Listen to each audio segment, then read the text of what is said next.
ವೀಕ್ಷಕರ, ವಿಜಯನಗರ ಜಿಲ್ಲೆ ಹೊಸಪೇಟೆ ತಾಲೂಕು ಮರಿಯಮ್ಮನಹಳ್ಳಿ ಪಟ್ಟಣದಲ್ಲಿ ಮೊಟ್ಟ ಮೊದಲನೇ ಬಾರಿಗೆ ನಡೆದ ಬೃಹತ್ ಹಿಂದೂ ಸಮಾವೇಶದ ಶೋಭಾಯಾತ್ರೆ ಅತ್ಯಂತ ಯಶಸ್ವಿಯಾಗಿ ನಡೆದಿದ್ದು ಭರ್ಜರಿ ಯಶಸ್ಸು ಕಂಡಿತು.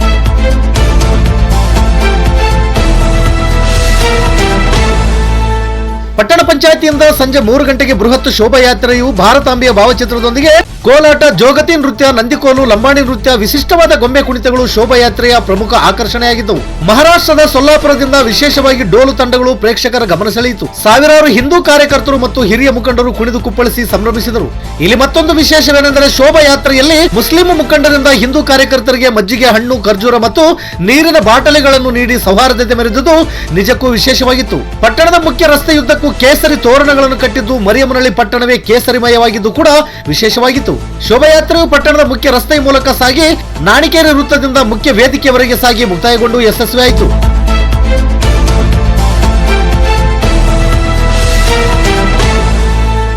ತದನಂತರ ವೇದಿಕೆ ಕಾರ್ಯಕ್ರಮವನ್ನು ಗುರುಪಾದ ದೇವರ ಮಠದ ಶ್ರೀ ಮಲ್ಲಿಕಾರ್ಜುನ ಸ್ವಾಮಿ ಮತ್ತು ಶ್ರೀ ನಿರಂಜನ ಪ್ರಭು ಸ್ವಾಮಿಗಳು, ಹಿಂದೂ ಸಮಾವೇಶದ ಅಧ್ಯಕ್ಷರಾದ ಡಾಕ್ಟರ್ ಜಿಎಂ ಸೋಮೇಶ್ವರರವರು, ಹಿಂದೂ ಮುಖಂಡರಾದ ವಿನಾಯಕ ತಳಗೇರಿರವರು ದೀಪ ಬೆಳಗುವುದರ ಮೂಲಕ ಕಾರ್ಯಕ್ರಮವನ್ನು ಉದ್ಘಾಟಿಸಿದರು. ನಂತರ ಶ್ರೀ ನಿರಂಜನ ಸ್ವಾಮಿಯರವರು ಮಾತನಾಡಿ ಹಿಂದೂ ಸಮಾವೇಶದ ಯಶಸ್ಸಿಗೆ ಕಾರಣರಾದ ಎಲ್ಲರಿಗೂ ಅಭಿನಂದಿಸಿದರು. ಈ ಸಂದರ್ಭದಲ್ಲಿ ಪಟ್ಟಣದ ಎಲ್ಲ ಹಿಂದೂ ಮುಂಚೂಣಿಯ ಮುಖಂಡರು, ಹಿರಿಯ ನಾಯಕರು, ಕಾರ್ಯಕರ್ತರು ಉಪಸ್ಥಿತರಿದ್ದರು.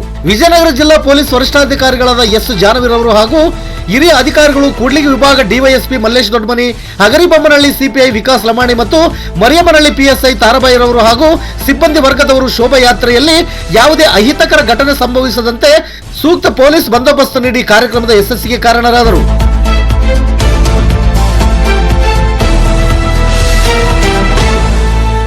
ನಿತ್ಯ ನಿರಂತರ ಸುದ್ದಿಗಾಗಿ ಗರುಡ ನ್ಯೂಸ್ ವೀಕ್ಷಿಸಿ. ಸುದ್ದಿ ನಿಮ್ಮದು, ಸದ್ದು ನಮ್ಮದು. ವಿಜಯನಗರ ಜಿಲ್ಲಾ ವರದಿಗಾರರು ವನ್ನೂರು ಸ್ವಾಮಿ PH. ಇದು ಗರುಡ ನ್ಯೂಸ್. ನಾನು ಮಲ್ಲೇಶ್ ಕಮತೂರು.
ಈ ಉತ್ಸಾಹ ಹೇಳಬೇಕು.